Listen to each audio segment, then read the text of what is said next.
Bonjour mes chers amis, soyez les bienvenus dans le premier chapitre qui s'intitule Les aliments al-Ardia. Dans le sommaire, après une introduction, on va voir la composition chimique des aliments. التركيب الكيميائي للأغذية.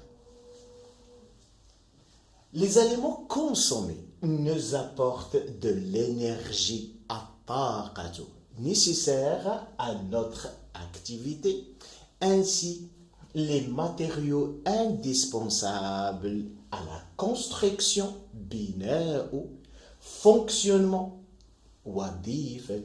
de nos cellules. Al-Khalaya. Les aliments consommés sont constitués par des aliments simples, ardiyatun basita. Une alimentation équilibrée.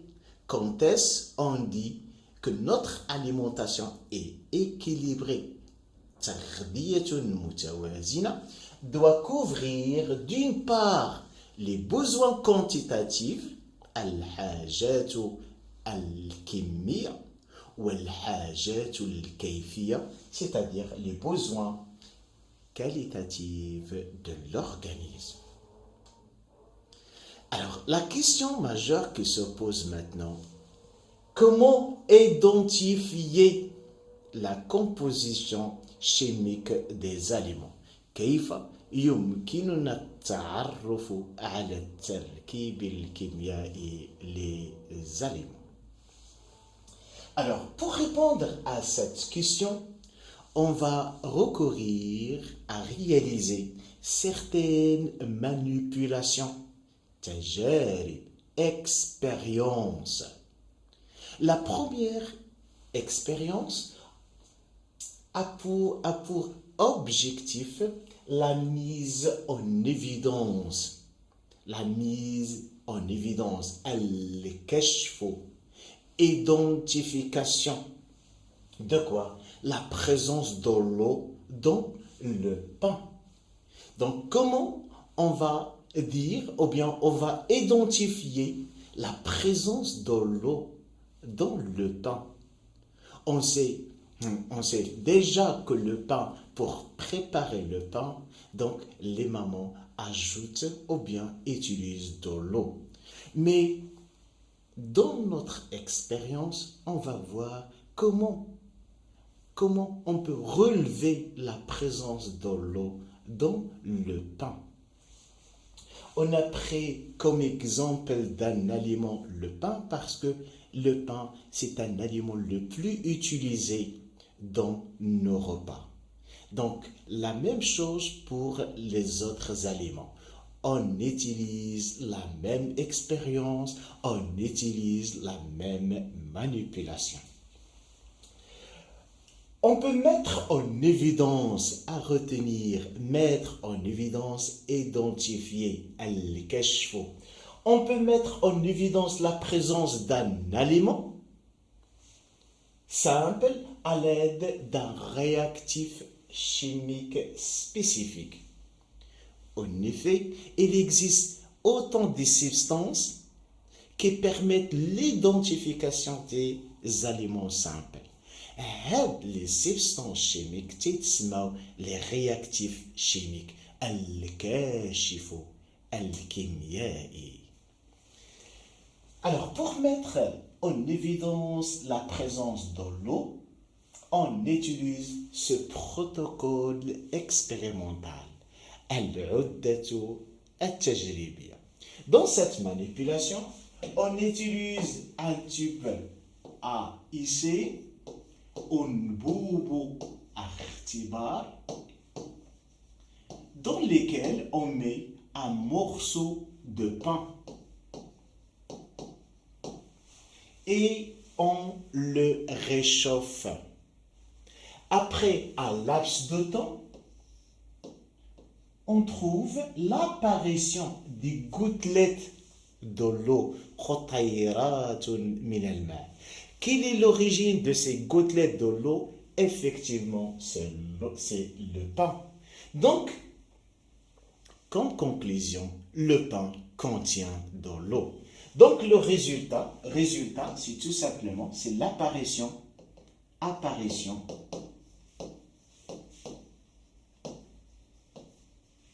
de quoi? Des gouttelettes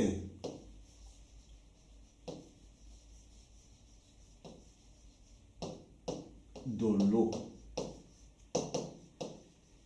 Alors, comme conclusion, ou bien comme déduction et synthèse, donc le pain contient, possède, renferme de l'eau. La même chose pour la viande. Si on réchauffe la viande dans un tube à essai, après un laps de temps, on va trouver l'apparition du gouttelet de l'eau, ce qui signifie que la viande contient de l'eau. Il faut bien mentionner que la majorité ou bien la quasi-totalité, mot à mot, les aliments consommés par l'organisme contiennent de l'eau. Maintenant, on passe à la deuxième expérience pour mettre en évidence la présence de l'amidon dans le pain. L'amidon, c'est un sucre, est un glucide. Comment on va identifier la présence de ce sucre, c'est-à-dire l'amidon, dans le pain?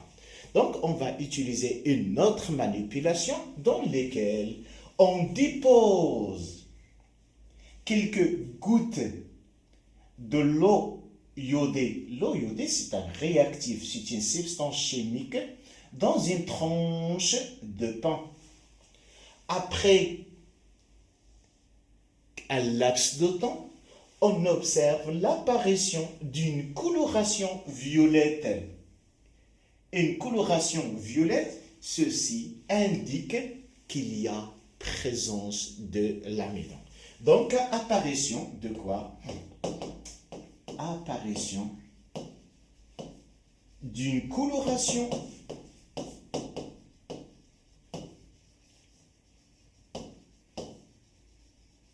violette foncée. Ceci indique que le pain contient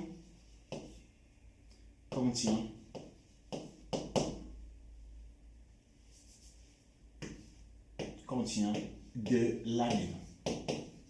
Donc, à retenir, l'amidon, c'est un quoi?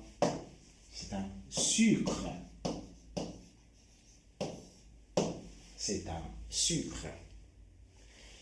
Troisième manipulation, mettre en évidence la présence des protéines ou bien des protides dans le pain. Dans ce cas, on dépose quelques gouttes de l'acide nitrique, une autre substance chimique, un autre réactif chimique.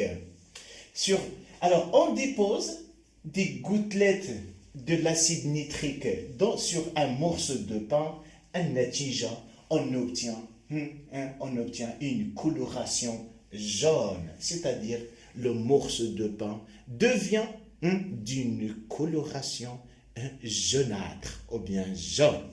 Ceci indique, ou bien cette coloration qui est jaune, signifie que notre aliment, c'est-à-dire le pain, contient ce qu'on appelle les protéines ou bien les protides. Donc, comme résultat, donc, apparition d'une coloration jaunâtre ou bien jaune. Alors, comme conclusion, le pain, notre aliment, possède quoi? Possède de protéines.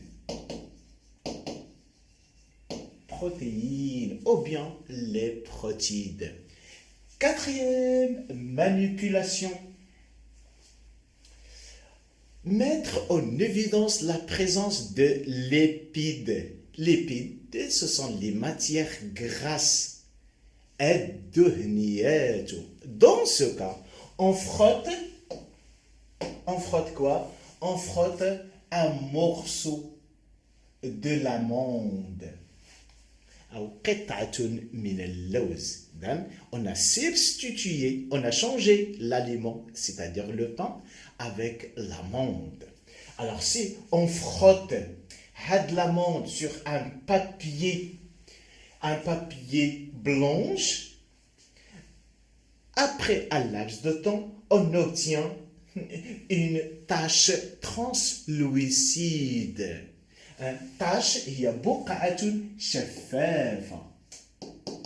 Surtout lorsque on expose cet papier à la lumière, il y a une tache translucide.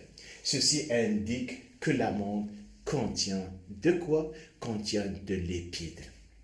Dans ce cas, dans cette manipulation, on n'a pas utilisé un réactif chimique.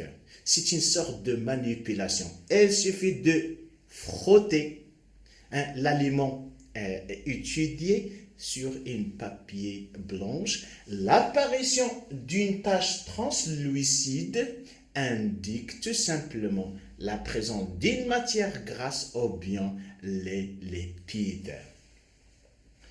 Toujours avec les expériences, et cette fois, on va mettre en évidence la présence des sels minéraux. Regardez, les sels minéraux, ça s'écrit en pluriel, c'est-à-dire il y a nombreux sels minéraux. Et les sels minéraux ont la capacité de se dissoudre dans l'eau. Alors, on broie du pain. نحاول أن نمزج le pain avec l'eau distillée. L'eau distillée هو الماء المقطر أو l'eau de la pluie. Donc on broie l'eau avec, ou bien le pain avec l'eau distillée, puis on filtre la bouillie. الخليط نحاول ترشيحه. Alors, et on récupère le filtre. Voilà le papier filtre dans lequel on dépose le pain qui est trempé par l'eau distillée. Après filtration, on obtient un liquide qui s'appelle quoi? Il s'appelle filtre du pain. Donc, ce filtre du pain contient à la fois l'eau distillée avec les éléments dissoutes المواد الدائبة في الخبز. وغالبا تكون هذه المواد الدائبة ce sont des sels minéraux. Alors, le filtre du pain, sur le filtre du pain, on réalise deux expériences. On met l'oxalate d'ammonium sur le filtre du pain. On obtient tout simplement une coloration blanc ou bien précipité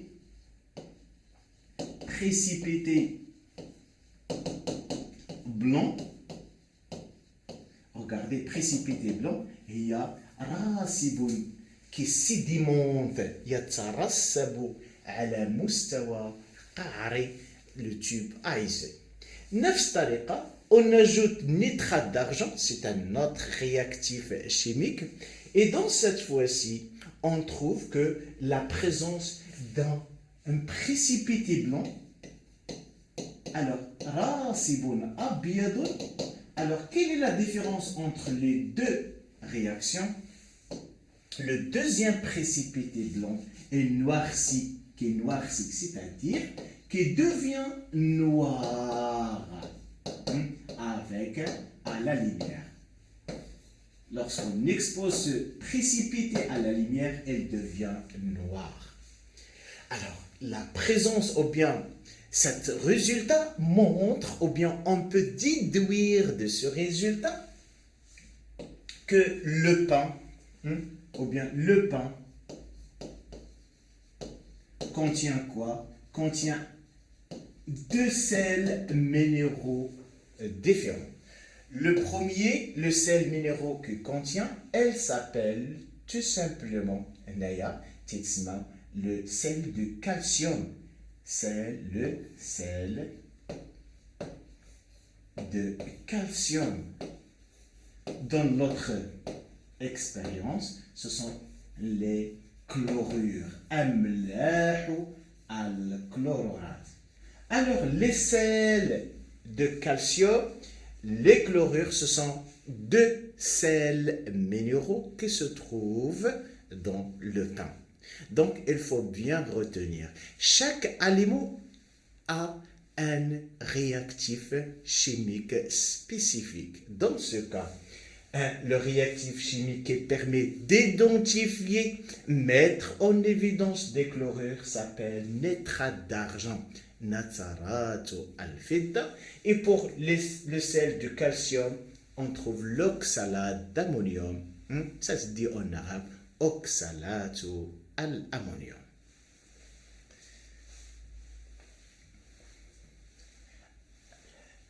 Mettre en évidence la présence de glucose dans le pain.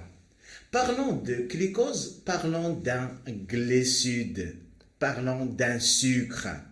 Alors, comment on peut identifier ce sucre? On va ajouter au filtre du pain des gouttes de liqueur de Fehling. Et on dépose le tube à essai à la chaleur. Après un laps de temps, on obtient, regardez, un précipité qui est rouge briqué, ahmarun ajouré. Alors, dans toutes les expériences similaires, l'apparition de cette coloration rouge indique la présence de ce sucre qui s'appelle le glucose. Donc, le réactif de glucose s'appelle le liqueur de Fehling. Mahloulou al-Fehling. Donc, il y a un précipité, il y a un racibine, précipité rouge, briquet, c'est-à-dire, il a la couleur des briques. À jour. Donc le pain contient quoi?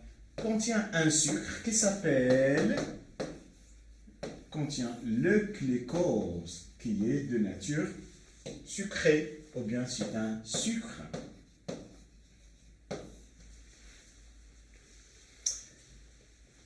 Donc, conclusion. Les aliments simples, regardez les aliments simples que nous avons identifiés par les manipulations. L'eau, les sels de chlorure, ou bien les chlorures, sels de calcium, glucose, amidon, lipides, protéines. Les aliments simples. On peut les répartir en deux catégories.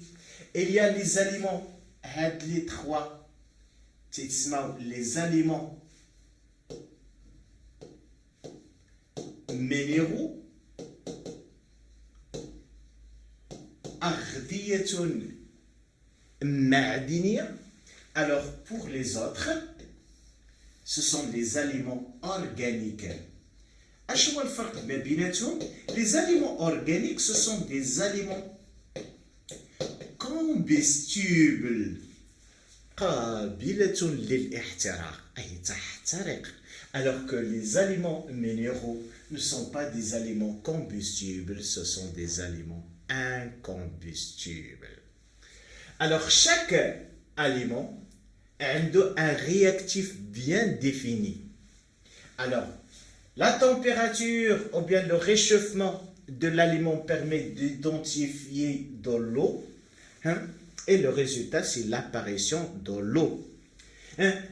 La présence d'un précipité, l'apparition d'un précipité blanc qui noircit à la lumière lorsqu'on ajoute le nitrate d'argent, permet d'identifier un aliment simples qui s'appellent les sels de chlorure.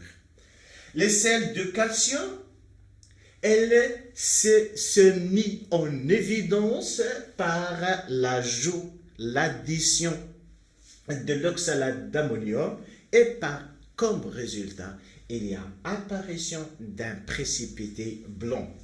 Lorsque on ajoute le liqueur de Feeling à un aliment et on obtient comme résultat précipité rouge briquet, dans ce cas, on dit on peut mettre en évidence un sucre qui s'appelle le glucose. L'amidon, c'est un sucre qui s'est identifié par l'eau iodée. Le résultat, c'est la coloration bleu-violette. Les lipides, on utilise dans ce cas une manipulation. Il suffit de frotter l'aliment sur une papier blanche et l'apparition d'une tache translucide. Alors pour les protéines ou bien les protéines, on utilise un réactif chimique qui s'appelle l'acide nitrique et alors comme résultat, il y a apparition d'une coloration jaune. Donc à retenir, les aliments consommés constituent un ensemble des aliments qui sont simples. Et pour les identifier, on recourt à faire des manipulations à l'aide des réactifs chimiques bien spécifiques. Toujours avec la conclusion, le pain est formé comme la plupart des aliments de plusieurs constituants, ou bien les éléments chimiques. Les constituants, les glucides, les protéines, les lipides, les sels minéraux. En vérité, 100 grammes de pain contient 34 grammes d'eau, 8 grammes de protéines, 56 de glucides. Regardez, le glucide, c'est le glucose et l'amidon. Matière gras, les lipides, 1 gramme. Les sels minéraux, ou bien on dit les minéraux, 1 gramme. Donc, c'est un aliment. Le pain est un aliment composé. Car il est constitué d'un ensemble de quoi? Des aliments simples. Les aliments, en général, se divisent en 2 types. Il y a les aliments simples, al-ardiyatul basita, ou les aliments composés, al-ardiyatul murakkab. Alors, les aliments simples, composés essentiellement d'une seule catégorie de nutriments, c'est-à-dire soit les glucides, lipides, protéines, vitamines, les vitaminates, l'eau et les sels minéraux. Ce sont des aliments minéraux. Alors, les aliments composés, ce sont des aliments qui sont composés d'un mélange de 2 ou bien plusieurs aliments simples, comme le lait. Le lait, c'est un aliment composé complet car il contient tous les aliments simples. 90% de l'eau, 3,2% de protéines, 4,8% de glucides, matière grasse, c'est-à-dire les lipides, 1,5%, alors que les minéraux, il y en a assez de minéraux dans le lait. Comme exemple, il y a Ca, c'est l'abréviation de calcium, et K, c'est l'abréviation d'un sel minéral qui s'appelle le potassium. Les sels minéraux sont nombreux. On a étudié seulement les chlorures et le sel de calcium. Chers amis, les aliments consommés sont vraiment diversifiés. Ils sont nombreux.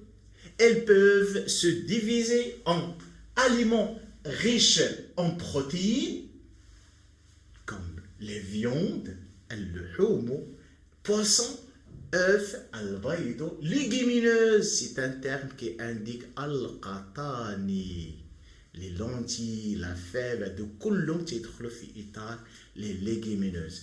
Il y en a aussi des aliments qui sont riches en lipides comme le fromage, l'olive, l'huile, le beurre, de kullum sont riches en matière grasse.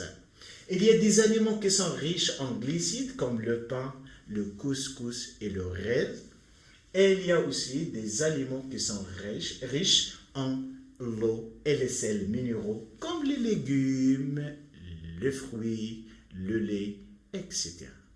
Donc, les aliments consommés sont diversifiés et il y en a des aliments d'origine animale et d'autres d'origine végétale. Chers amis, merci de votre attention. À la prochaine.